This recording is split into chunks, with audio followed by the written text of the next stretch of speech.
Issues ని satirical గా deal చేయడంలో త్రిష తర్వాతే ఎవరైనా అనే మాట వినిపిస్తోంది ఇండస్ట్రీలో.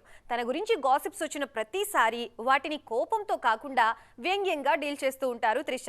లేటెస్ట్ గా మ్యారేజ్ న్యూస్ ని కూడా అలాగే హ్యాండిల్ చేశారు. అన్నట్టు కాంబోస్ ని రిపీట్ చేస్తున్న ఈ బ్యూటీ త్వరలోనే మరో సూపర్ డూపర్ మూవీకి సైన్ చేయనున్నారా? చూసేద్దాం పదండి. కెరీర్ మీద తప్ప ఇక దేని మీద ఫోకస్ లేదనంటున్నారు నటి త్రిష. నా పెళ్లి మాత్రమే ఎందుకు, హనీమూన్ని కూడా ప్లాన్ చేసేయండి అంటూ ఇటీవలే పెళ్లి వార్తల మీద సెటార్ వేశారు త్రిష. జస్ట్ ఆ సెటార్స్ తో మాత్రమే కాదు, మరో విషయంతోనూ వైరల్ అవుతున్నారు ఈ బ్యూటీ. కెరియర్లో చేసిన హీరోలతో మళ్లీ మూవీస్ చేస్తున్నారు త్రిష. రీసెంట్ గా విజయ్ తో నటించారు. మెగాస్టార్ చిరంజీవితో నటించిన విశ్వంభర సెట్స్ మీదుంది. వచ్చే ఏడాది సమ్మర్కి ఈ సినిమా విడుదలవుతుంది. స్టాలిన్ తర్వాత చేస్తున్న మూవీ కావడంతో జనాల్లోనూ క్రేజ్ ఉంది. అటు తెలుగు, తమిళ్లో సూర్యతో కరుప్పు చేస్తున్నారు. సూర్య త్రిష కాంబినేషన్ కి మన దగ్గర పెద్దగా క్రేజ్ లేకపోవచ్చు, కానీ తమిళ్లో మాత్రం యమా క్రేజ్ ఉంది.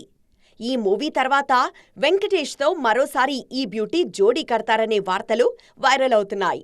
వెంకీ త్రిష కాంబో తెలుగు ఆడియన్స్ కి సో స్పెషల్.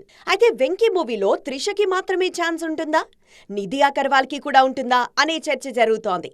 త్రివిక్రమ్ సినిమాలో మల్టిపుల్ హీరోయిన్లకు అవకాశాలు ఎక్స్పెక్ట్ చేయొచ్చు.